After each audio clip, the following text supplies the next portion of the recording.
I'll have to tread here in the domain جہاں پہ آپ نے سوال کیا جہاں فوج کی بات کرتے ہیں. دیکھیں I'll try to answer what is in your mind کہ آپ یہ کہہ رہی ہیں کہ معیشت کی کیا آپ یہ پوچھ رہی ہیں کہ کیا آپ کو پرابلم نہیں ہے, معیشت نہیں نظر آ رہی ہے آپ کو. دیکھیں یہ پاکستان جو فوج ہے اس کے جو جوان ہیں یہ خود اس پاکستان کے متوسط اور نچلے طبقوں سے آتے ہیں. عمومی طور پہ جو ایلیٹ اشرافیہ یا امیر طبقوں سے تو یہ فوج کے جوان اور افسر نہیں آتے. تو ہمیں بخوبی احساس ہے, ہمیں ادراک ہے, بالکل ہے احساس. اور دوسری بات یہ ہے کہ اس سے ہم جس طرح پاکستان کے عوام ہیں ہم بھی اس پہ اسی طرح نبرد آزما ہوتے ہیں جس طرح باقی آپ لوگ نبرد آزما اور پاکستان کے عوام نبرد آزما ہوتے ہیں. But I will not talk here on the individual level. Let me try to give you a perspective کہ اداراتی طور پہ کیا ہو رہا ہے, کیونکہ آپ کہہ رہی ہیں کہ معیشت کا آپ کو احساس ہے اور یا نہیں ہے. دیکھیں 2022-23 میں ہمارا جو دفاعی بجٹ تھا پاکستان کا وہ جی ڈی پی کا 1.9% تھا. یہ جو رواں سال ہے اگلا سال 23-24 اس میں ہر سال ہمیشہ مہنگائی بڑھتی ہے نا, اس میں لیکن جو ہمارا دفاعی بجٹ ہے وہ گھٹ کے 1.7% ہے. تو we are self the defense forces of Pakistan have reduced their expenditures. پھر میں پہلے بھی یہیں سے یہ پہلے بھی آپ لوگوں کے گوش گزار کر چکا ہوں کہ اگر ہم خالی اس وقت فوج کی بات کرتے ہیں, پاکستان فوج کی بات کرتے ہیں, تو پچھلے مالی سال کے اندر 100 ارب روپیہ تو اس فوج نے ہارڈ کرنسی جو سی ہوتی ہے وہ جمع کرائے ٹیکسز میں اور ڈیوٹیز کی مد میں. اور جو ہمارے رفائی ادارے ہیں, ذیلی ادارے ہیں, 260 ارب روپے انہوں نے جمع کرائے.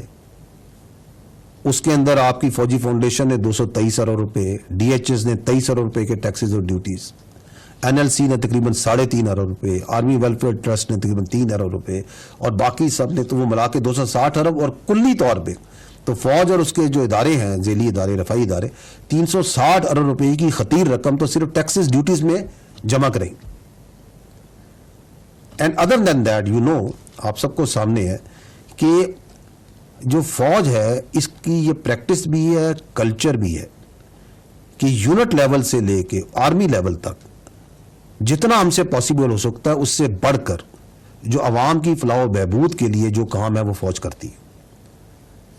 چاہے وہ گلگت بلتستان میں ہوں, سندھ میں ہوں, بلوچستان میں ہوں, خیبر پختونخوا میں, کہیں بھی ہوں, ہاسپٹلز میں, تعلیم میں, صحت میں, روزگار کے مواقع, ایگریکلچر میں, دیر ملٹیپل پروجیکٹس ان پہ کام چھوٹے لیول پہ اور بڑے لیول پہ بھی کیا جاتا ہے. اور نیشنل لیول میں تو آپ کے حال میں آپ کے سامنے ہے کہ جو ایس آئی ایف سی ہے اس کے اندر جو فوج اپنا ایک رول ادا کر رہی ہے حکومت کی اعانت مدد کرنے کا, that is also directed towards improving the economic condition and facilitating the people of Pakistan. اور پھر یہ جو ابھی آپ نے پہلے جو ہم بات کرتے ہیں ہر بار آپریشنز کی بات کرتے ہیں, کاؤنٹر ٹیررزم آپریشنز کی بات کرتے ہیں, تو یہ ہم کیوں کرتے ہیں؟ چاہے وہ فتنہ الخوارج کے خلاف لڑ رہے ہیں, چاہے ہم بلوچستان میں دہشت گردوں کے خلاف لڑ رہے ہیں جو ترقی کے دشمن ہیں, یہ اس لیے کرتے ہیں تاکہ پاکستان میں دائمی امن قائم ہو. Because without peace and stability and security there can not be any economic prosperity.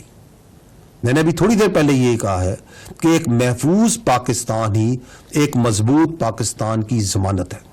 تو ہماری یہ جو ہر روز کے انٹیلیجنس بیسڈ آپریشنز ہیں, جو شہادتیں ہیں, قربانیاں ہیں, they are directed towards the stability and prosperity. And more than that, اگر اس سے بھی آپ آگے دیکھیں تو یہ جو آپ دیکھتے آ رہے ہیں, میڈیا میں آپ لوگ دیکھتے ہیں, آبزرو کرتے ہیں کہ پاک فوج ایک بڑا اہم رول, ایک معاونت کا رول جو انلیگل اسپیکٹرم ہے اس کے خلاف بھی ادا کر رہی ہے. وہ جو میں نے بات کی ٹیرر کرائم نیکسس کی, جو استحصالی مافیا ہے, کیونکہ مضبوط انتظامی ڈھانچوں کے بغیر معیشت ترقی نہیں کر سکتی. So we are fully committed in that and we put our best efforts government کے ساتھ مل کے, گورنمنٹ کی ہدایات کے اوپر جو انلیگل اسپیکٹرم کو توڑنے کے لیے.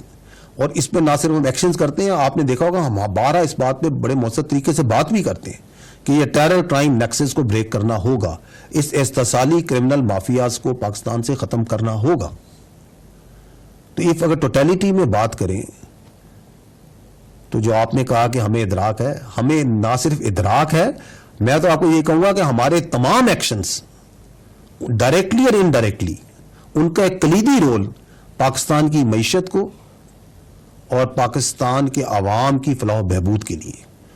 اگر آپ چاہے وہ فتنہ الخوارج کی خلاف جنگ ہے, چاہے وہ بلوچستان میں دہشت گردوں کی سرکوبی ہے, چاہے وہ SIFC میں کام کر رہے ہیں, چاہے وہ چھوٹے بڑے سوشو اکنامک پروجیکٹس کر رہے ہیں, کروا رہے ہیں, فیسیلیٹیٹ کر رہے ہیں, چاہے وہ انلیگل اسپیکٹرم کے خلاف ہم کام کر رہے ہیں, تو دس از آل ڈائریکٹڈ ٹورڈز دیٹ.